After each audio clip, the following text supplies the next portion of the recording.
Welcome to Indianapolis. I'm so glad you're here. Thank you. Happy to be here. I'm so glad you're alive. Do you get that from people? Yeah. I mean, but nobody's more glad than me that I'm alive. Because there was so much worry when you were kidnapped in the middle of the night, and there were so many people looking for you, and none of us knew whether or not you were alive or dead.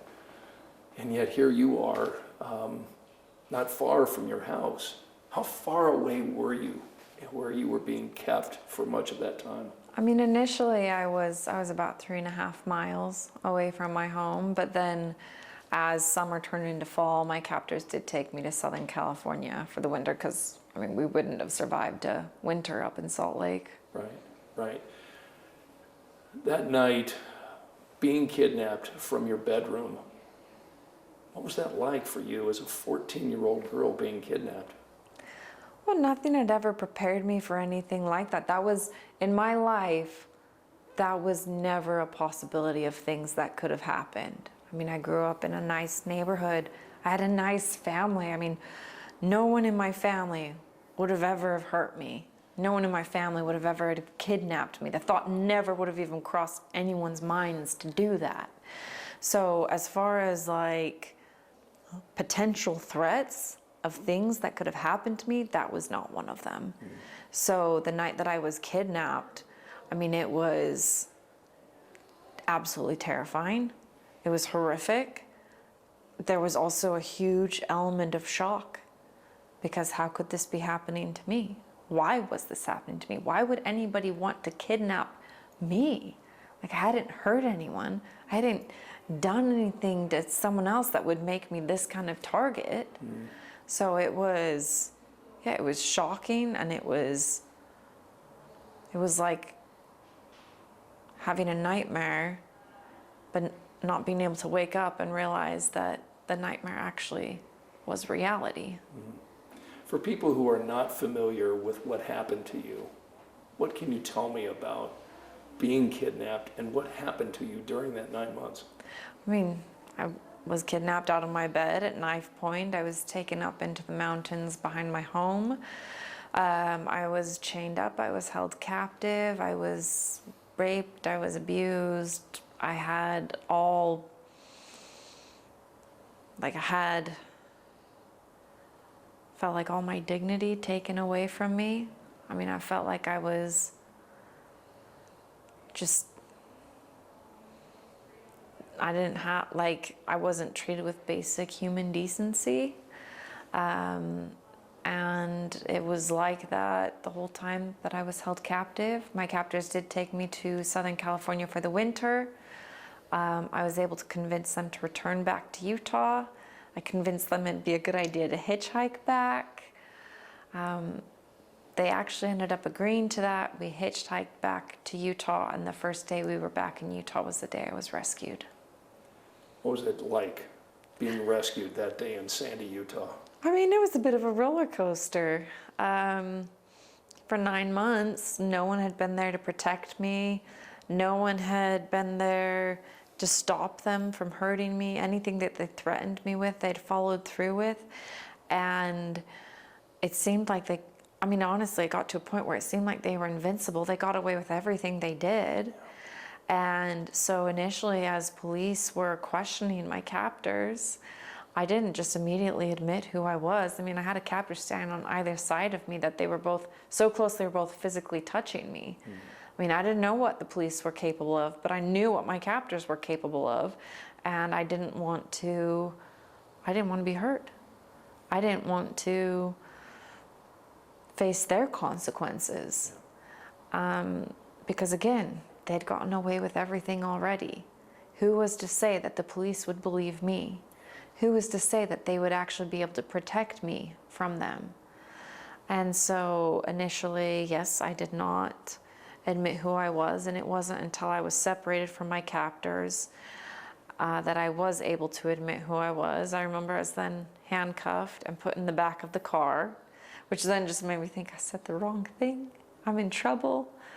Like I shouldn't have said I was Elizabeth Smart. I shouldn't have admitted it. I'm going to jail. I was brought to the police station where I was unhandcuffed.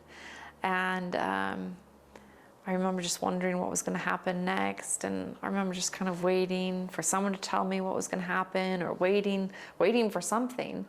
And the next thing I remember was just the door bursting open and my dad running into the room. And I just remember him hugging me and crying and just saying over and over, "Elizabeth, is it really you?" And that really was when I felt like everything was going to be okay.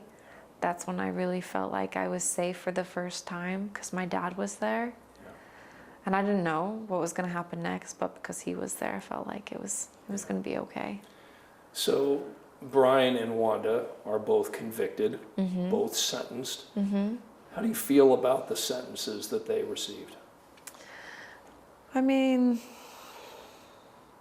Brian Mitchell is still in prison. I actually believe he is in Indiana. I think he's in the Terre Haute, however you say it, federal prison. Terre Haute, right? Yeah, I think he's here. Wow. But I am glad to know that he will never get out.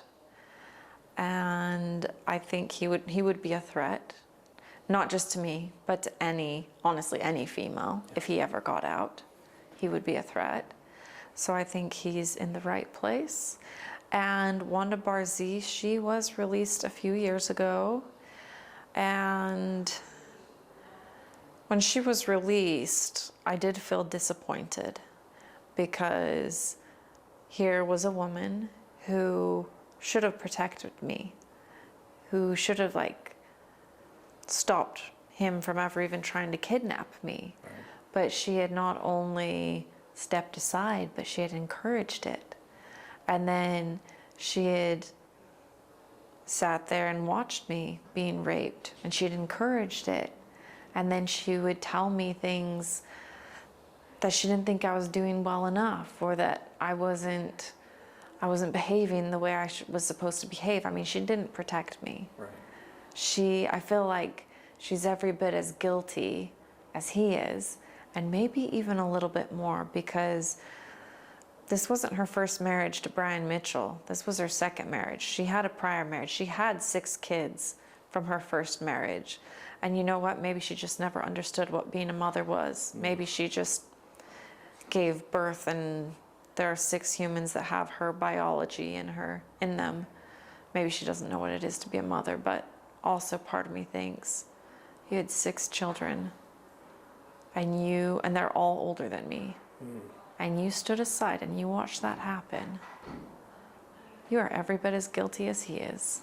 My mom always used to say, if someone's being rude and you see it and you don't stand up for the other person, you're equally as guilty. And so I guess that's how I feel about this situation. She was released in 2018 and then rearrested recently for being at a couple of parks in Utah, which as a sex offender, she shouldn't have been there. Are you nervous at all that she's back out on the streets? I have gone back and forth and fought a lot with myself over how I feel about it. Because on one hand, again, she sat there and encouraged the abuse of a child. And if that was my child, I mean, if I were my own child, I would never want her stepping out in free air ever again.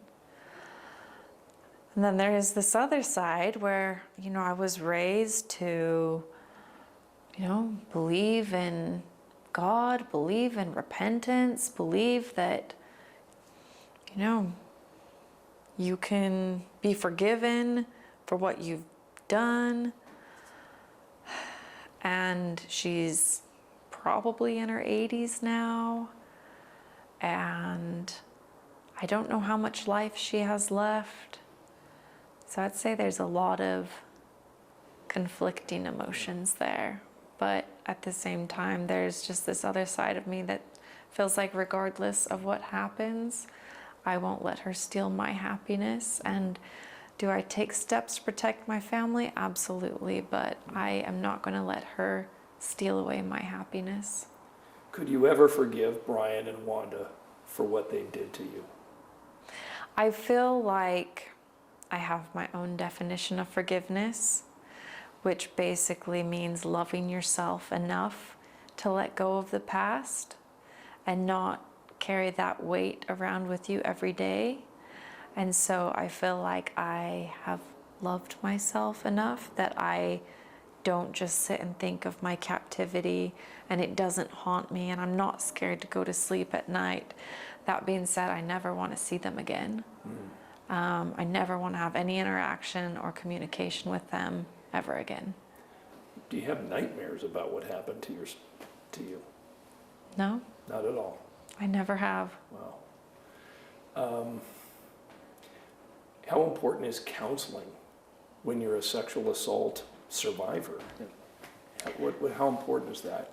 I think everyone's healing journey is going to be a little bit different. Okay. I mean, I would love it if I could say this modality of counseling plus this daily practice will bring you healing and happiness. Like, I really wish I could say that, but it's just not true. You have to figure out for yourself what works for you.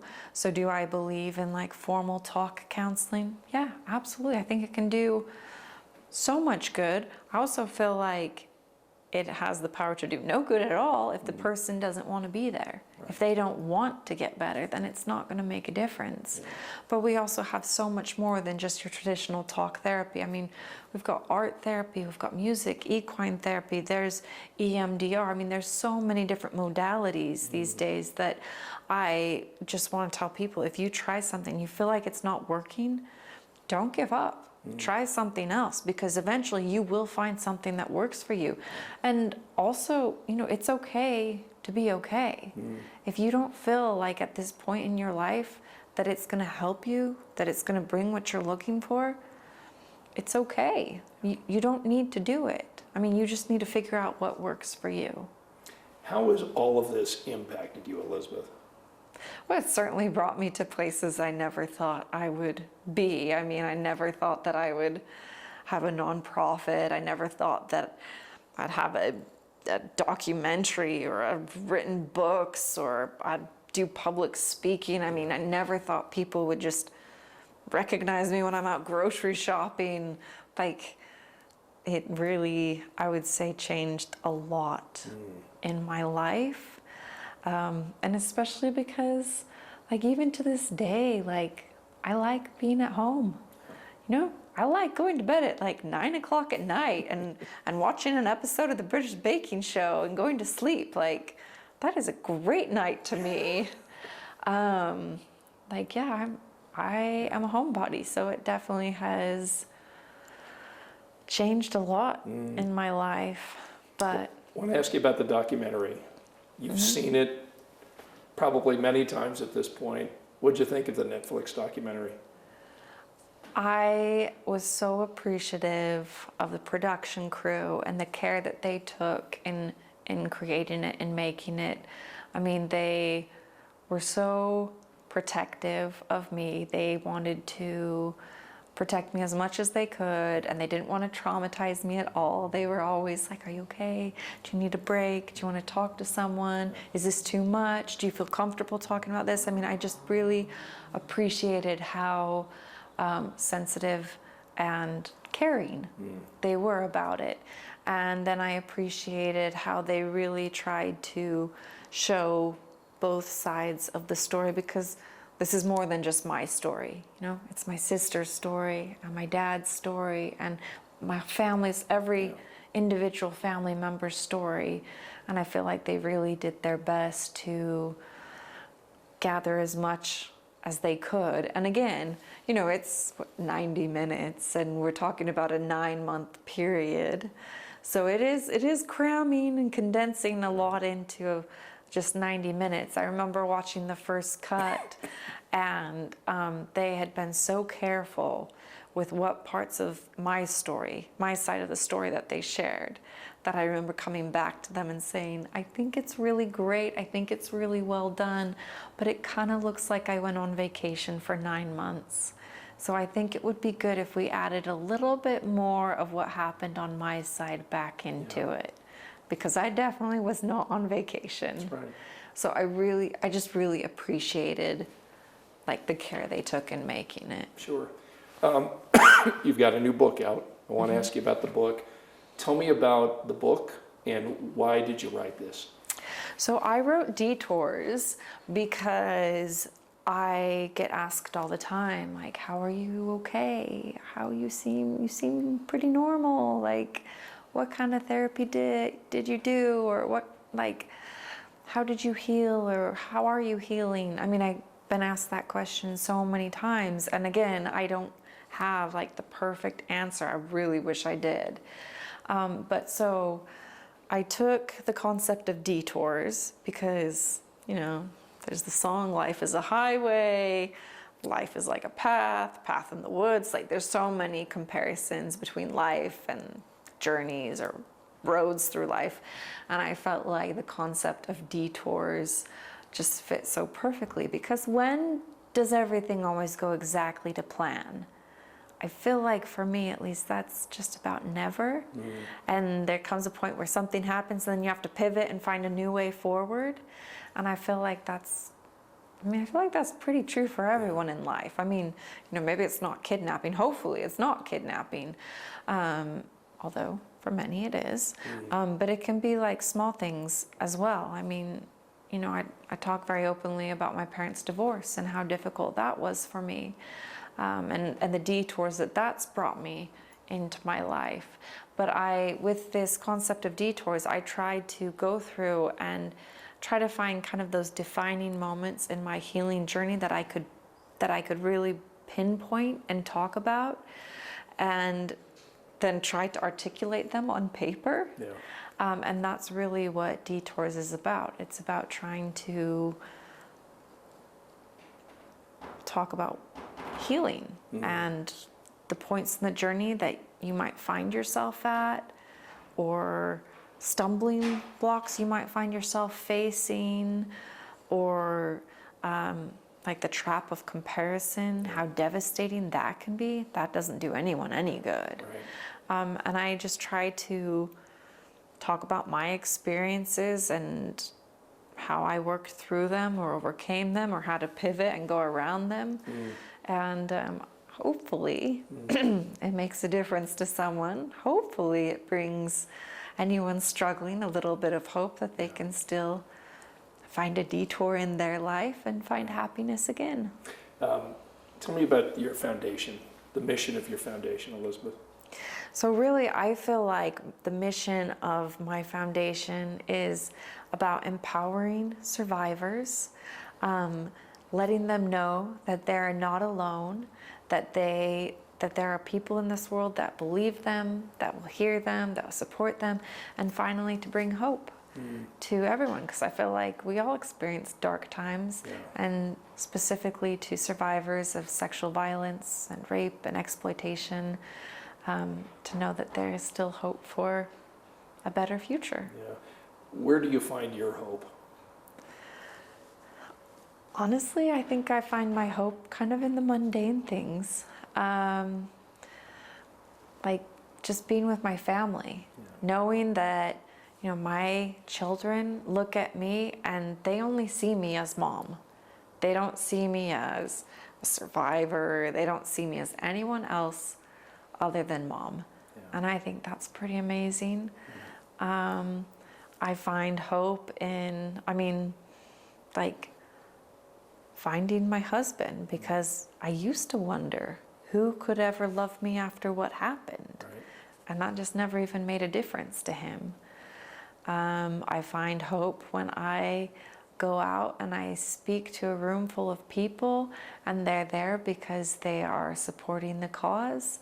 They're supporting their local children's advocacy centers, or they are people in this space already working, maybe they're forensic psychiatrists or forensic interviewers, and they're trying to just know that they're making a difference, or that their work is meaningful, or, I think there's a lot of reasons for me to be hopeful. The reason why I'm here in Indianapolis, this collaboration with Bitch Sticks, that brings me hope. Yeah.